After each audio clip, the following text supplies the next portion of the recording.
ओम शांति। 12 दिसंबर 2021 अव्यक्त बाप दादा के महावाक्य। ओरिजिनल डेट 9 दिसंबर 1989। योग युक्त युक्ति युक्त बनने की युक्ति। आज बाप दादा अपने सर्व बच्चों में से विशेष 2 प्रकार के बच्चे देख रहे हैं। एक हैं सदा योग युक्त और हर कर्म में युक्ति युक्त। दूसरे योगी हैं लेकिन सदा योग युक्त नहीं हैं और सदा हर कर्म में स्वतः युक्ति युक्त नहीं। मनसा व बोल कर्म तीनों में से कभी किसमें युक्ति युक्त नहीं। वैसे ब्राह्मण जीवन अर्थात स्वतः योग युक्त और सदा युक्ति युक्त। ब्राह्मण जीवन की अलौकिकता व विशेषता व न्यारा और प्यारापन यही है, योग युक्त और युक्ति युक्त। लेकिन कोई बच्चे इस विशेषता में सहज और नेचुरल चल रहे हैं और कोई अटेंशन भी रखते हैं, फिर भी सदा दोनों बातों का अनुभव नहीं कर सकते। इसका कारण क्या? नॉलेज तो सभी को है और लक्ष्य भी सभी का एक ही है। फिर भी कोई लक्ष्य के आधार से इन दोनों लक्ष्य अर्थात योग युक्त और युक्ति युक्त स्थिति की अनुभूति के समीप हैं और कोई कभी फास्ट पुरुषार्थ से समीप आते, लेकिन कभी समीप और कभी चलते चलते कोई न कोई कारणवश रुक जाते हैं। इसलिए सदा लक्षण के समीप अनुभूति नहीं करते। सर्व ब्राह्मण आत्माओं में से इस श्रेष्ठ लक्ष्य तक नंबर 1 समीप कौन? ब्रह्मा बाप। क्या विधि अपनाई जो इस सिद्धि को प्राप्त किया? सदा योग युक्त रहने की सरल विधि है, सदा अपने को सारथी और साक्षी समझ चलना। आप सभी श्रेष्ठ आत्माएं इस रथ के सारथी हो। रथ को चलाने वाली आत्मा सारथी हो। यह स्मृति स्वतः ही इस रथ अथवा देह से न्यारा बना देती है। किसी भी प्रकार के देहभान से न्यारा बना देती है। देहभान नहीं तो सहज योग युक्त बन जाते और हर कर्म में योग युक्त युक्ति युक्त स्वतः ही हो जाते हैं। स्वयं को सारथी समझने से सर्व कर्मेंद्रियां अपने कंट्रोल में रहती हैं, अर्थात सर्व कर्मेंद्रियों को सदा लक्ष्य और लक्षण की मंजिल के समीप लाने की कंट्रोलिंग पावर आ जाती है। स्वयं सारथी किसी भी कर्मेंद्रिय के वश नहीं हो सकता, क्योंकि माया जब किसी के ऊपर भी वार करती है तो माया के वार करने की विधि यही होती है कि कोई न कोई स्थूल कर्मेंद्रियां अथवा सूक्ष्म शक्तियां मन बुद्धि संस्कार के परवश बना देती है।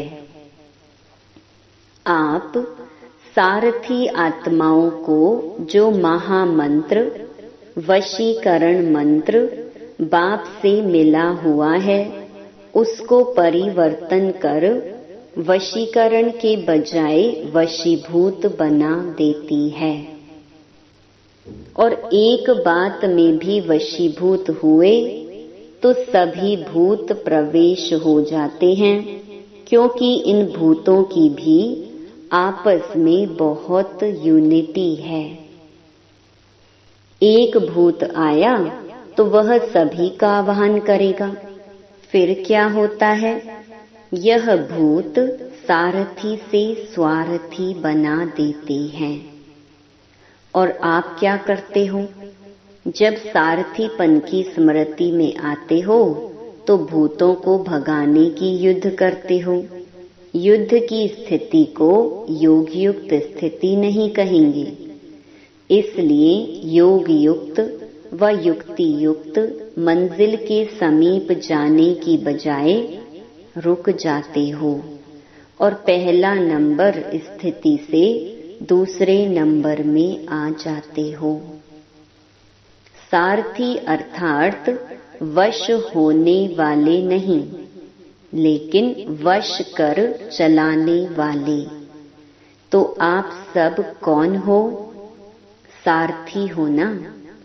सारथी अर्थात आत्मा अभिमानी, क्योंकि आत्मा ही सारथी है।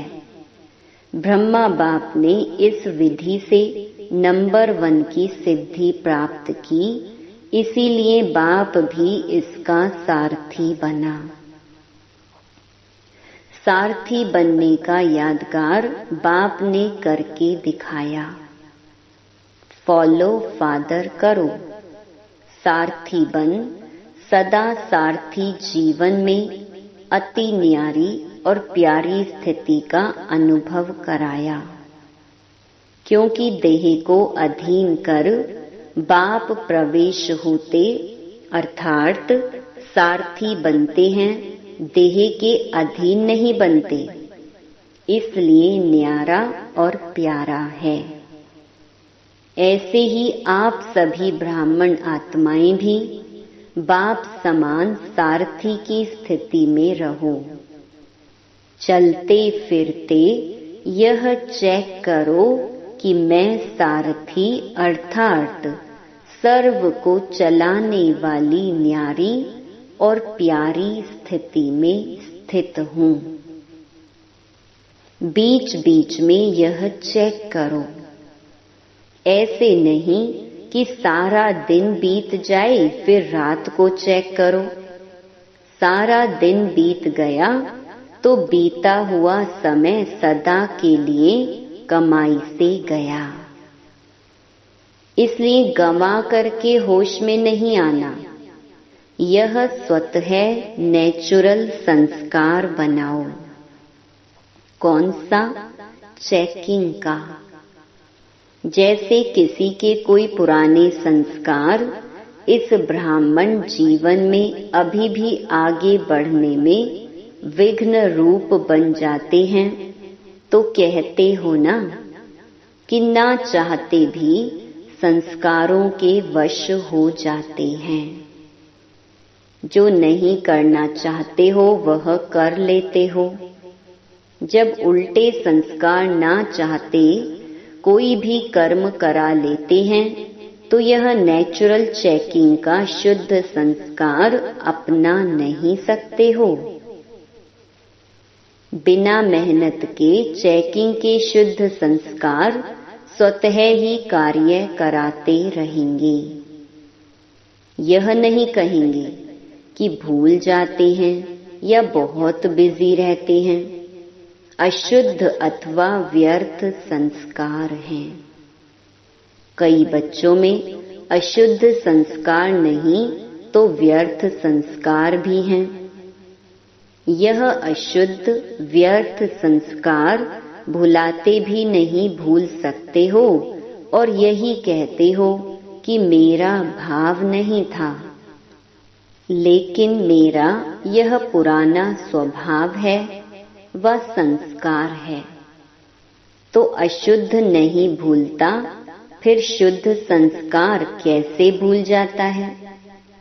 तो सारथीपन की स्थिति स्वतः ही स्व उन्नति के शुद्ध संस्कार इमर्ज करती है और नेचुरल समय प्रमाण सहज चेकिंग होती रहेगी।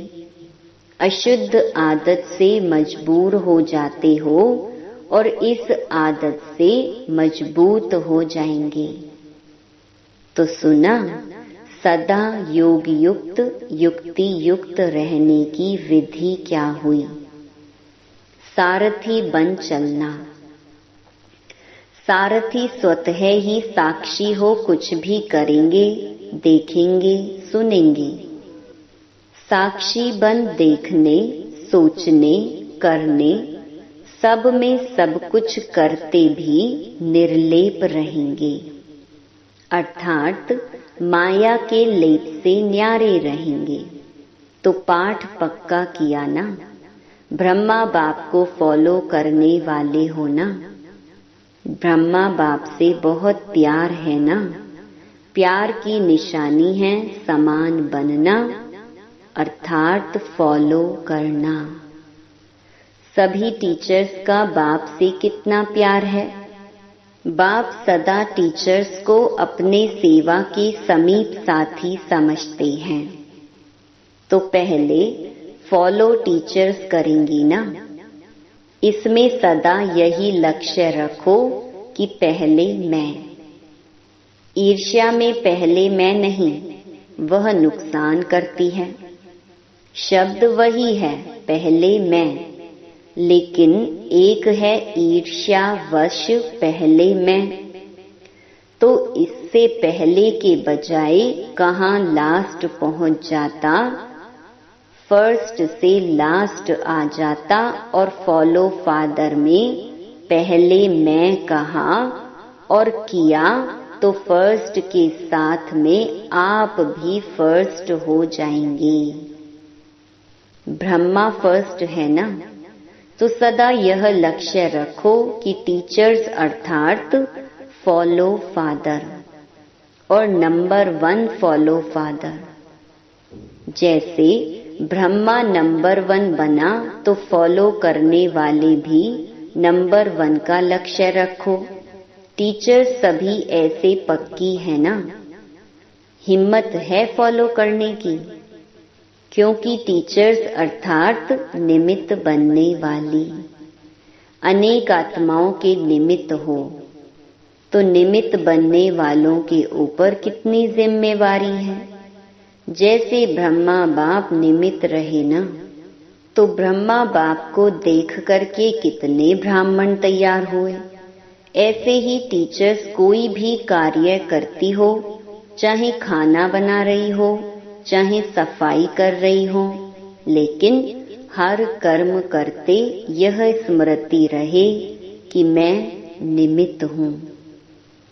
अनेक आत्माओं के प्रति जो और जैसा मैं करूंगी, मुझ निमित्त आत्मा को देख और भी करेंगी।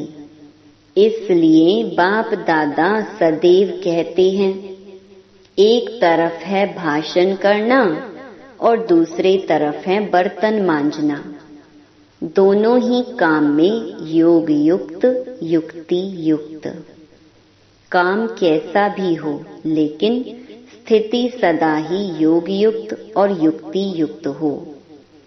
ऐसे नहीं भाषण कर रहे हैं तब तो योग युक्त रहें, और बर्तन मांजना अर्थात साधारण काम कर रहे हैं तो स्थिति भी साधारण हो जाए। हर समय फॉलो फादर। सुना, आगे बैठती हो ना तो बैठने में आगे कितना अच्छा लगता है, और सदा आगे बढ़ने में कितना अच्छा लगेगा। जब भी कोई ऐसा कड़ा संस्कार पीछे करने की कोशिश करे तो यह सीन याद करना। जब आगे बैठना अच्छा लगता तो आगे बढ़ने में क्यों पीछे रहें। तो जब कोई बात आए तो मधुबन में पहुंच जाना, और अपने को हिम्मत उमंग में ले आना, क्योंकि पीछे रहने वाले तो बहुत आएंगे पीछे। आप लोग भी पीछे रह जाएंगे तो फिर पीछे वालों को आगे करना पड़ेगा। इसलिए सदा यही स्मृति रखो कि हम आगे रहने वाले हैं। पीछे रहना अर्थात प्रजा बनना। प्रजा तो नहीं बनना है ना, प्रजा योगी तो नहीं, राजयोगी होना, तो फॉलो फादर। अच्छा, फॉरेनर्स क्या करेंगे? फॉलो फादर करेंगे ना। कहाँ तक पहुँचेंगे? सभी फ्रंट में आएंगे। जो भी आए हैं फॉलो फादर कर फास्ट और फर्स्ट आना। यह नहीं सोचो कि फर्स्ट तो एक ही आएगा, लेकिन फर्स्ट ग्रेड तो बहुत होंगे ना। फर्स्ट नंबर तो ब्रह्मा आएगा, लेकिन फर्स्ट ग्रेड में तो साथी रहेंगे, इसीलिए फर्स्ट में आना। एक फर्स्ट नहीं होगा, फर्स्ट ग्रेड वाले बहुत होंगे। इसलिए यह नहीं सोचो पहला नंबर तो फाइनल हो गया, इसीलिए सेकंड ही आएंगे, सेकंड ग्रेड में नहीं जाना। जो ओटे सो अव्वल अर्जुन, अव्वल नंबर माना अर्जुन। सबको फर्स्ट में आने का चांस है, सब आ सकते हैं। फर्स्ट ग्रेड बेहद है, कम नहीं है, तो सभी फर्स्ट में आएंगे ना, पक्का है।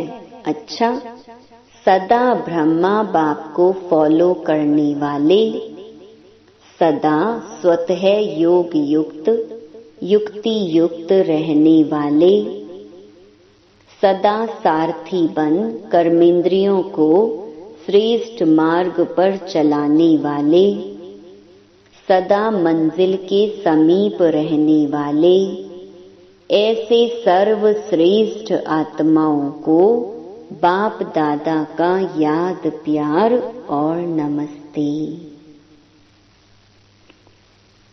अव्यक्त बाप दादा के जोन वाइज उच्चारे हुए मधुर महावाक्य। इंदौर जोन। बाप दादा की श्रेष्ठ मत ने श्रेष्ठ गति को प्राप्त करा लिया, ऐसा अनुभव करते हो ना। जैसी मति वैसी गति होती है, तो बाप की श्रेष्ठ मत है तो गति भी श्रेष्ठ होगी ना। कहते हैं कि जैसी अंत मते वैसी गति। यह क्यों गाया हुआ है? क्योंकि बाप चक्र के अंत में ही आकर श्रेष्ठ मत देता है, तो अंत समय पर श्रेष्ठ मत लेते हो और अनेक जन्म सद्गति को प्राप्त करते हो। इस समय बेहद की अंत मते सुगते श्रेष्ठ हो जाती है, तो इस समय का ही यादगार भक्ति में चला आता है। एक जन्म की श्रेष्ठ मत से कितने जन्म तक श्रेष्ठ गति प्राप्त करते हो? सब यादगार इस संगम युग के ही हैं। यादगार क्यों बने? क्योंकि इस समय याद में रहकर कर्म करते हो। हर कर्म का यादगार बन गया। आप अमृत वेले विधि पूर्वक उठते हो, तो देखो आपके यादगार चित्रों में भी विधि पूर्वक उठाते हैं। कितना प्यार से उठाते हैं जड़ चित्र, लेकिन कितने दिल से स्नेह से उठाते हैं। उठाते भी हैं तो खिलाते सुलाते भी हैं, क्योंकि आप इस समय सब याद के विधि पूर्वक करते हो। खाना भी विधि पूर्वक खाते हो, भोग लगाकर खाते हो ना, या जैसे हैं वैसे ही खा लेते हो? ऐसे तो नहीं, किसी को खाना देना है इसीलिए जल्दी जल्दी में भोग नहीं लगाया।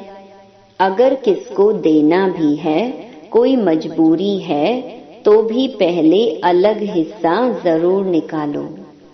ऐसे नहीं किसी को खिलाकर पीछे भोग लगाओ। विधि पूर्वक खाने से सिद्धि प्राप्त होती है, खुशी होती है, निरंतर याद सहज रहती है। तो अमृत वेले से लेकर रात तक जो भी कर्म करो, याद के विधि पूर्वक करो, तब हर कर्म की सिद्धि मिलेगी। सिद्धि अर्थात प्रत्यक्ष फल प्राप्त होता रहेगा। सबसे बड़े ते बड़ी सिद्धि है प्रत्यक्ष फल के रूप में अतीन्द्रिय सुख की अनुभूति होना। सदा सुख की लहरों में, खुशी की लहरों में लहराते रहेंगे। पहले प्रत्यक्ष फल मिलता है, फिर भविष्य फल मिलता है। इस समय का प्रत्यक्ष फल अनेक भविष्य जन्मों के फल से श्रेष्ठ है। अगर अभी प्रत्यक्ष फल नहीं खाया तो सारे कल्प में कभी भी प्रत्यक्ष फल नहीं मिलेगा। अभी अभी किया, अभी अभी मिला, इसको कहते हैं प्रत्यक्ष फल। सतयुग में भी जो फल मिलेगा वह इस जन्म का मिलेगा, दूसरे जन्म का नहीं। लेकिन यहाँ जो मिलता है वह प्रत्यक्ष फल अर्थात अभी अभी का फल है। तो प्रत्यक्ष फल से वंचित नहीं रहना, सदा फल खाते रहना। यह प्रत्यक्ष फल अच्छा लगता है ना? ऐसा भाग्य कभी सोचा था? भगवान द्वारा फल मिलेगा, यह तो स्वप्न में भी नहीं था। तो जो बात ख्याल ख्वाब में नहीं हो और वो हो जाए तो कितनी खुशी होती है। आजकल की अल्पकाल की लॉटरी आती है तो भी कितनी खुशी होती है। और यह प्रत्यक्ष फल तो भविष्य फल हो जाता है।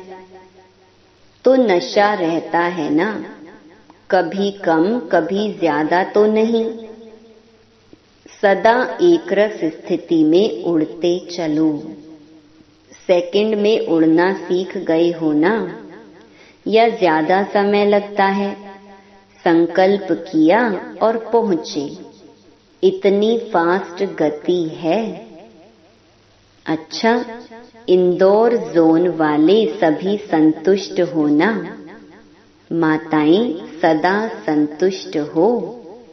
कभी परिवार में भी लौकिक द्वारा असंतुष्ट तो नहीं होती? कभी तंग होती हो? कभी चंचल बच्चों से तंग होती हो? तंग कभी नहीं होना। जितना आप तंग होंगे उतना वह ज्यादा तंग करेंगे। इसीलिए ट्रस्टी बनकर, सेवाधारी बनकर सेवा करो। मेरापन आता है तो तंग होते हो। मेरा बच्चा और ऐसे करता है, तो जहाँ मेरापन होता है वहाँ तंग होते, और जहाँ तेरा तेरा आया तो तैरने लगते। तो तैरने वाले हो, सदा तेरा माना स्वमान में रहना। मेरा मेरा कहना माना अभिमान आना, तेरा तेरा मानना माना स्वमान में रहना। तो सदा स्वमान में रहने वाले अर्थात तेरा मानने वाले, यही याद रखना। अच्छा, डबल फॉरेनर्स भी सिखी लदे हैं, थोड़े हैं। कितनी खुशी रहती है उसका वर्णन कर सकते हो।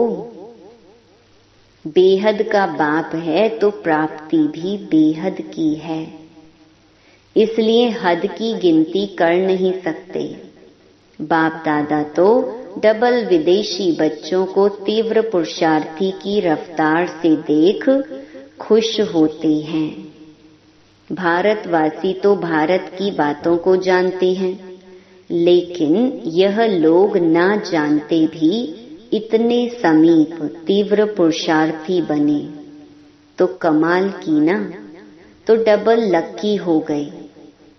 और भारतवासियों को क्या नशा है कि हम ही हर कल्प में अविनाशी भारतवासी बनेंगे। यह नशा है ना, अविनाशी खंड भारत है। हर एक का अपना अपना नशा है। सभी को भारत में ही आना पड़ेगा ना, और आप बैठे ही भारत में हो। अच्छा, ओम शांति। वरदान, अपने मस्तक द्वारा तीसरे नेत्र का साक्षात्कार कराने वाले सच्चे योगी भव। यादगार में योगी के मस्तक पर तीसरा नेत्र दिखाते हैं।